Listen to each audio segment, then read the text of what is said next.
We are Seven Truth. Seven Truth Entertainment.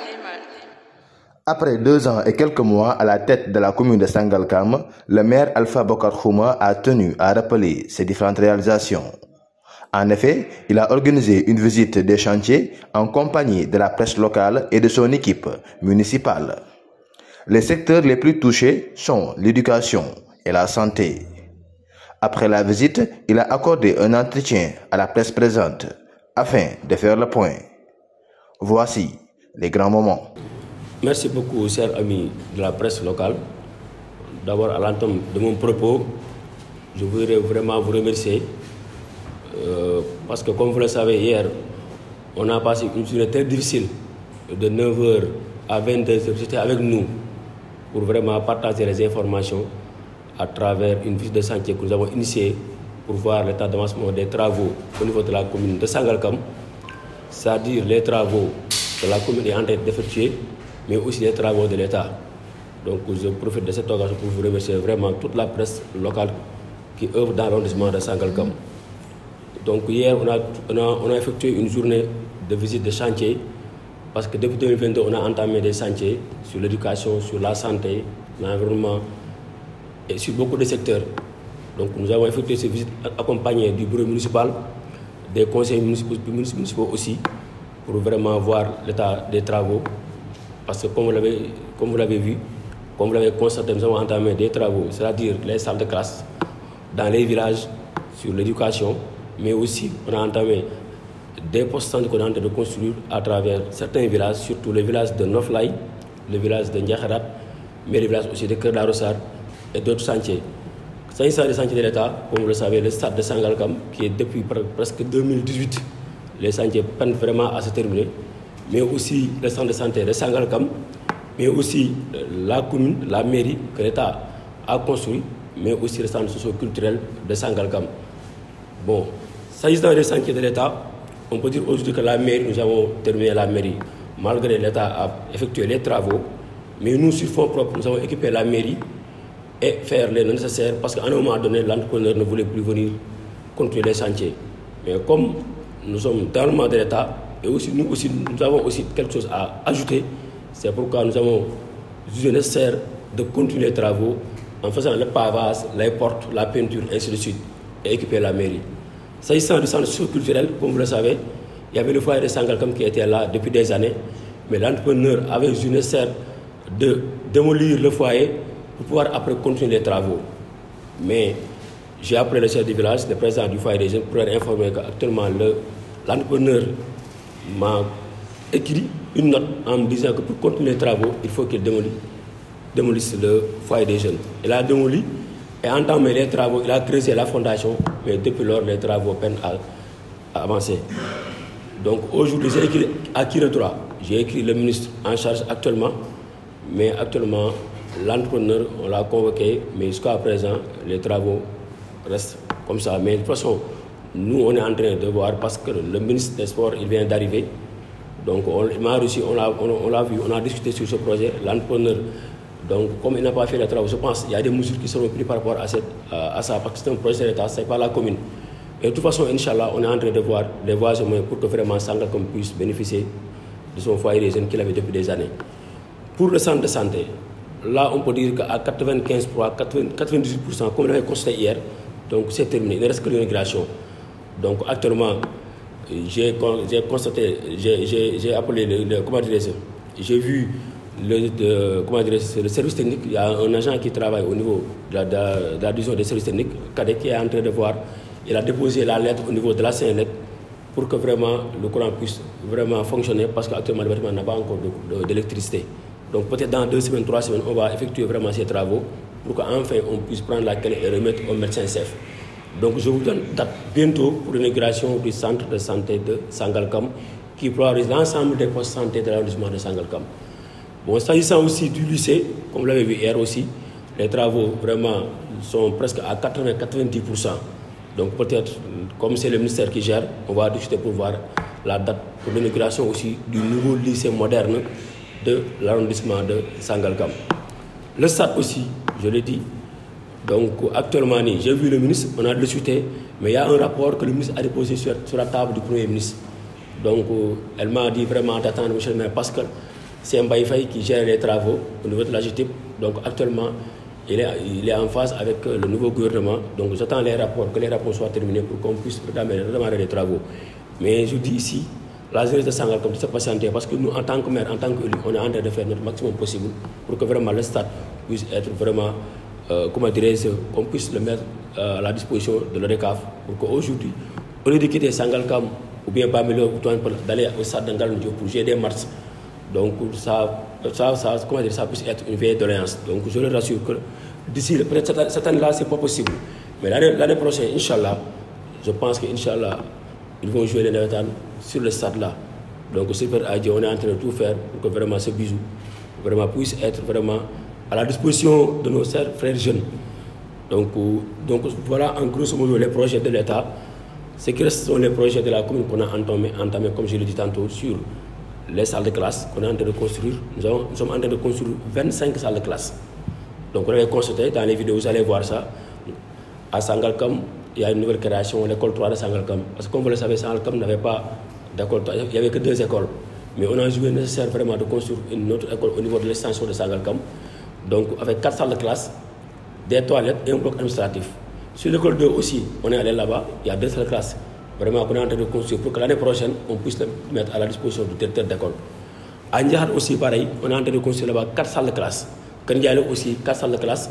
Le lycée, 2 salles de classe. L'école élémentaire, 2 salles de classe. Vous l'avez vu aussi à Kounoungalap, les 2 salles de classe vraiment vont se terminer, Inch'Allah, dans les prochaines études, Inch'Allah. Pareil pour ADD, idem pour les Bougui. Donc, ça, ce n'est pas des paroles en l'air. Donc, dans les vidéos, vous allez constater ça. S'agissant de la santé aussi, le poste santé de Nofly, vraiment, les travaux, vraiment, machallah, nous sommes satisfaits par rapport à ça. L'entrepreneur, comment dire, mon de mes frères, Elazmian, il n'était pas là hier, parce qu'il a perdu son épouse. Je viens vraiment de Rufisque pour lui présenter mes condoléances. Mais il est en train de rabattre un travail extraordinaire. Vraiment, je suis satisfait par rapport au poste santé de Nofly. S'agissant du poste santé de Ndiakhate aussi, la même chose. Les travaux sont démarrés et j'espère que l'entrepreneur va terminer les travaux bientôt. Idem aussi pour Kedaroussar. Pour Kedaroussar, on devait construire le poste santé, mais en même temps, nous avons pu vraiment réaliser la maternité qui ne faisait pas partie du projet. Parce qu'on ne peut pas construire actuellement un poste santé sans maternité à côté. Mais l'espace était un peu réduit. Mais vu l'entrepreneur, son engagement, avec un bon technicien, on a pu vraiment joindre l'utile à l'agréable, c'est-à-dire réaliser le poste santé en même temps la maternité. Donc ça aussi, nous avons eu des satisfactions par rapport à ça. Donc il y a aussi le sport, la jeunesse. Nous sommes en train de construire le poste santé, le foyer des jeunes de la cité des enseignants, mais aussi le foyer des jeunes de Kounoun, avec 2 terrains basket. Vraiment pour soulager un peu la jeunesse, pour avoir vraiment un lieu à épauler. Parce que ça, cité enseignant n'a pas de foyer des jeunes. Kounoun aussi avait un foyer des jeunes, mais on va vraiment démolir le foyer des jeunes et construire un centre socio-culturel, parce qu'il y aura un terrain de basket, il y aura aussi une salle de musculation, il y aura un restaurant en même temps, comme vous l'avez vu le plan, devant les chefs du village et les conseillers. Donc voilà, en quelque sorte, de manière ramassée, quelques sentiers qu'on a pu visiter hier, c'était pas facile. Il y a aussi, j'ai oublié, les salles de classe de Daruchoub, avec une nouvelle création, l'école de Daruchoub, l'école 2, sur 3000 m². Donc les travaux vraiment sont en train vraiment de se faire. Actuellement, si vous allez sur le chantier, la maçon est là, l'entrepreneur est là, est en train de faire les travaux. Il y a aussi le marché de Daruchoub. Donc l'entrepreneur a donné date lundi prochain pour vraiment mettre le marché à la disposition du village de Daruchoub, qui était une vieille doléance que la population de Daruchoub, vraiment, depuis des mois, depuis des années, vraiment, il m'a rétorqué en disant que monsieur le maire, en êtes-vous avec le marché? Alhamdulillah, le marché est terminé. Donc lundi, le marché sera à la disposition vraiment de nos braves mamans. Mais il y a aussi le logement de lycée Pierre Daruchoub qu'on a réalisé aussi. Donc on a visité aussi le logement qui était vraiment une vieille doléance et on a réalisé ça aussi. Et pas mal de choses. Donc on ne peut pas tout dire aujourd'hui ici, mais en quelque sorte, en mi-mandat, parce que nous sommes à 2 ans et demi, nous sommes vraiment satisfaits. Donc vraiment, je remercie la population de la commune de Sangalkam, mais aussi le bureau municipal, les conseils municipaux, les responsables, parce qu'on a pris on a démarré à 9h, on a terminé pratiquement à 22h. Donc vraiment, il fallait le faire parce qu'il fallait montrer à la population ce qu'on est en train de faire pour être en phase avec eux, pour leur dire que ça, ce n'est qu'un début, il reste beaucoup de choses à faire parce que la commune de Sangalkam est une grande commune et les populations, à chaque fois, ils se déplacent pour converger vers Sangalkam. Quand on parle de l'habitat social, c'est à Sangalkam. Donc ils vont venir. Donc aujourd'hui, il faut que l'État nous soutienne sur des projets socio-culturels, c'est-à-dire accompagner vraiment cette population qui converge vers Sangalkam. Et ça, la commune peut faire, peut-être, la commune peut prendre certaines réalisations en charge, mais la commune ne peut pas tout faire. Donc c'est vraiment de lancer un message à ce nouveau gouvernement et dont nous en faisons partie, de vraiment assister la commune sur certains projets, parce que Sangalkam est devenu une grande commune. Et quand on parle de l'habitat social, on pense en Sangalkam. Et en termes de superficie, aujourd'hui, l'arrondissement de Sangalkam représente un tiers de la région de Dakar. D'après les derniers rapports de la NSD, aujourd'hui, la commune est à 152 000 âmes qui se réveillent ici à Sangalkam. 152 000, c'est la plus grande commune en termes d'habitat, la commune la plus peuplée. Deuxième, c'est Rufisque Nord qui est à 120 000. Bameur est à 60 000. Tivaouane est à, si je ne me trompe pas, 100 et quelques mille. Donc aujourd'hui, l'arrondissement polarise 300 000 âmes. Nous n'avons pas d'hôpitaux, nous n'avons pas de caserne de sapeurs-pompiers. Donc il y a beaucoup de choses qui manquent. Mais avec ce nouveau régime, l'espoir est permis. Parce qu'on a travaillé là-dessus.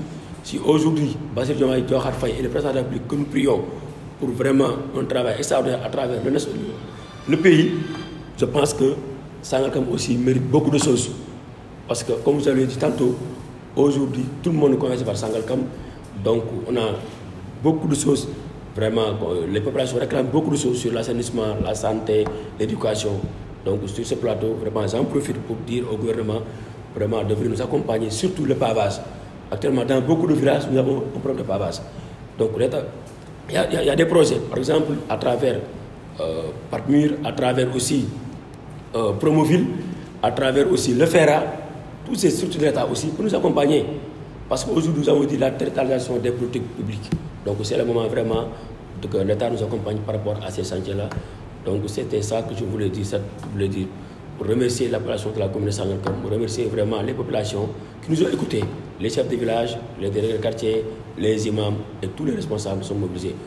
Nous pouvons se lever un bon jour, aller sur le terrain avec la presse, faire la tournée en 2 ou 3 heures de temps, mais nous avons eu nécessaire de convoquer les responsables, les chefs de village, les délégués de quartier, leur mettre dans le bain et puis leur informer et de travailler avec eux et de faire la visite avec eux. C'est pourquoi ça nous a pris beaucoup de temps.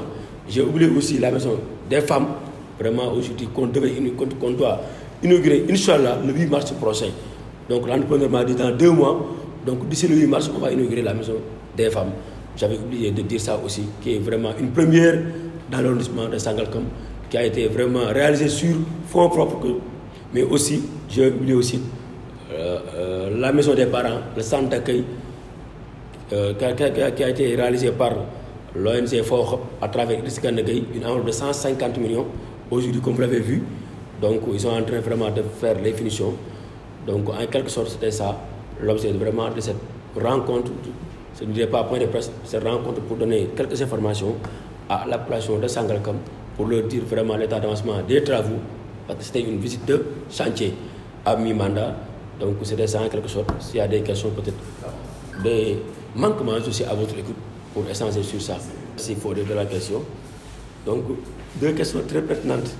La première question par rapport à notre focalisation sur l'éducation et la santé. Parce que l'éducation et la santé occupent une place de choix. Elle est au cœur de notre programme 44-9-24. Parce que nous sommes dans une commune où il y a des villages. Il y a des villages où vous pouvez aller là-bas, vous pouvez le constater, il n'y a pas de poste santé, il n'y a pas de... Si tu vas dans les écoles élémentaires, donc tu vois 100 élèves dans une salle de classe. C'est inadmissible. C'est pourquoi nous, on a essaie vraiment de créer d'autres écoles, de renforcer les salles de classe. Et ça, c'est des priorités. Parce que dans le programme, il faut d'abord la santé, l'éducation, après l'environnement qui suit. C'est pourquoi nous sommes focalisés sur la santé et l'éducation. Et ça, c'est des priorités. Donc, on a créé 3 nouvelles écoles, et c'est normal, à Daritoup, qui est devenu aujourd'hui un village où il y a presque 5 à 6 bureaux de vote. Ndiakharat, il y a aussi 5 à 6 bureaux de vote. Et il y a une seule école là-bas. Idem pour, comment dirais-je, Kounoun Galap, qui il y avait 4 salles de classe. Donc l'école Kounoungaba a été créée en 2014 par le maire de Bambilor. Donc il n'y avait que 4 salles de classe. On a rajouté 2 salles de classe, ça fait 6 salles de classe. L'école Kondjaïlo aussi, 2. On a rajouté aussi là-bas 2 salles de classe. Donc vous pouvez le constater, vous pouvez aller là-bas. Mais dans les salles de classe, il y a 80 élèves par salle. On a décidé aussi d'accompagner le lycée. Néanmoins, ce n'est pas notre compétence. Mais aujourd'hui, Kondjaïlo a un nouveau lycée. Et c'est normal que Kondjaïlo a 10, 11 pour le vote. Donc Kondjaïlo met un lycée. C'est pourquoi on a pris 2 salles de classe pour donner au lycée. Ça fait 4. On va leur donner encore 2 salles de classe aussi. Donc ça, c'est des priorités. En m'écoutant, en m'entendant parler, vous savez que ça, c'est des priorités. Donc il fallait vraiment se focaliser sur l'éducation, sur la santé d'abord. Mais néanmoins, les autres secteurs ne seront pas laissés en rade. On va travailler là-dessus. On va vraiment mettre la main aussi là-dessus. C'est très important. Mais on ne peut pas tout faire parce que nous sommes une commune vraiment, comment dire, il y avait le découpage de 2022, il y avait la commune de Bambilor, une partie gérée par le maire de Bambilor, la commune de Sangalkam et la commune de Djahaï. Donc nous sommes en commune en pleine expansion.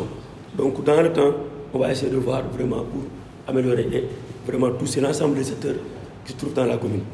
Bon, s'agissant des inondations, effectivement, nous avons eu à bénéficier de 40 lits électriques, 40 lits. Donc aujourd'hui, ces lits-là, c'est pour renforcer le matériel médical. Parce que c'est une demande. Donc on va essayer de voir actuellement 10 lits seront affectés au niveau du centre de santé de Sangalkam pour occuper le centre de santé. Donc les 30 lits qui restent, on va voir avec les CDS pour voir les autres postes pour faire le départage, pour faire, comment dire, pour départager ça entre les postes de santé. C'est pour renforcer et relever le niveau du plateau médical. Parce que la santé aussi, comme je l'ai dit tantôt, est primordiale. Aujourd'hui, nous avons pu vraiment mobiliser 3 ambulances. Il y avait l'ambulance de Sangalkam, mais quand on est venu, on a trouvé une seule ambulance. Mais on a pu mobiliser 3 ambulances, l'ambulance de Kounoun, l'ambulance de Darou et l'ambulance de Sangalkam, du village de Kondjaïlo. Il reste aussi les autres postes de santé, à savoir Ndiakharat, Noflay, Kedaroussar. Chaque poste de santé, donc on va aura son ambulance, Inch'Allah, c'est prêt à Dieu. Donc pour revenir aussi sur les inondations, la deuxième question, donc qui est une question parce que nous sommes comment dire, en plein hivernage. Donc nous avons tenu une réunion il y a 2 semaines. Nous avons convoqué l'ensemble des délégués de quartier à travers l'ADEM. Donc le Premier ministre est venu ici. Il a rassuré vraiment avec l'ensemble des structures. Donc tous les problèmes de la commune à travers les inondations, les difficultés, les bassins. On a fait des visites avec le préfet, le sous-préfet. Donc le document est prêt. Le document est sur la table du Premier ministre. Donc eux, ils savent qu'aujourd'hui, Sangalkam est devenu l'épicentre des inondations. Avant, on parlait de Dakar. Mais aujourd'hui, Dakar, on ne parle plus d'inondations. On parlait de Guédiawaye. Avec le BRT, le problème de Guédiawaye est réglé. Avec Pikine, Kermassar, le Marigot de Mbao a réglé le problème. Donc, qu'est-ce que le département de Rufisque? Donc, avec le projet 2, donc, la phase finale, c'est Sangalkam, Touba, et ainsi de suite. Donc, l'espoir est permis avec le nouveau gouvernement. Donc, on est en train de discuter. On a débuté le bassin de Sangalkam, le bassin de Darou. Il y a 3 bassins actuellement aujourd'hui. Et le bassin de Koun que nous avons réalisé nous, en tant que maire. Ce qui reste aujourd'hui, c'est qu'on est en train de mobiliser plus de 50 000 pompes pour accompagner les populations. S'agissant de l'État et l'ADEM, on a installé le COLIGEP, qui est un cadre de concertation où il y a les délégués de quartier, le chef du village, dont moi-même je suis le président. C'est le COLIGEP qui va suivre les travaux en partenariat avec l'ADEM. Cette année-ci, ils nous ont rassurés. Ils vont nous appuyer en termes de motopompes. Mais le projet, c'est l'année dernière. Donc les réalisations, les bassins, les ouvrages, ce n'est plus possible. Donc ils nous ont promis que l'année prochaine, Inch'Allah, les grandes œuvres, les ouvrages vraiment seront à jour. Accompagnés de la population et le comité que j'ai laissé un autre diriger. Je suis le président, le doyen Sen et le coordinateur. Donc j'étais absent lors de la réunion, mais on a mis sur place le COLIGEP et j'ai préparé l'arrêté pour le remettre au sous-préfet pour l'approbation et le mettre à la disposition de la direction de l'ADM. En tout cas, je leur rassure, pour leur dire qu'on est prêt. Nous allons mobiliser nos moyens humains, matériels et le bureau municipal et les conseils pour venir les accompagner parce que nous savons que Sangalkam aujourd'hui est devenu l'épicentre des inondations et chacun va mettre la main là-dessus. Donc les inondations, ce n'est pas le maire seulement, ce n'est pas la commune seulement, c'est l'État, la commune, les populations. Il faut que les populations vraiment viennent nous accompagner pour que vraiment ensemble nous œuvrons. Et Inch'Allah, l'espoir est permis. Donc c'est ça que je voulais dire par rapport aux inondations. Merci à Amadou Tidiane pour la question. Effectivement, moi je ne peux pas comprendre. C'est une question très pertinente. L'AS2 vient dans un poste de santé ou bien dans une maternité ou bien dans une école pour couper l'eau sans aviser le maire. Alors qu'aujourd'hui, l'eau électrique, il y a 2 ans que la CNO tarde à nous payer. C'est inadmissible ça. Ce qui est plus courtois, c'est vraiment d'avertir le maire. Parce qu'aujourd'hui, si la facture arrive, on donne la facture. Moi, je fais l'engagement, je donne ça au père, il vit ça, j'attends que le trésor paye, s'il ne paye pas. Mais c'est ça le problème, c'est une question de procédure. Même s'il m'appelle 200 000 ou 300 000, le maire peut prendre ça en charge. Mais on ne peut pas tout le temps le faire. Donc c'est au niveau du trésor. Parce que moi, je signe un engagement à temps. Le secrétaire municipal me donne la facture. Je reçois la facture, je fais l'engagement, j'envoie ça au payeur, c'est à lui de viser ça. S'il vise la facture, il m'envoie ça, moi je signe l'engagement, après c'est le mandat, après c'est fini. Mais des fois c'est une question de procédure. Mais nous sommes prêts à payer ça. L'éducation, la santé, donc dans une école, si on coupe l'eau, mais c'est un problème, c'est catastrophique. Donc ça, vraiment, Amadou Tidiane, j'ai reçu les populations, j'ai reçu les directeurs d'école, j'ai reçu les ICP et les personnes sanitaires pour leur dire que nous allons prendre ça en prendre le corps. Donc il y aura du changement, il y aura des améliorations, Inch'Allah. Donc nous allons tenir là-dessus une réunion pour régler ce problème définitivement, Inch'Allah. Merci beaucoup. We are 7 Truth. 7 Truth Entertainment.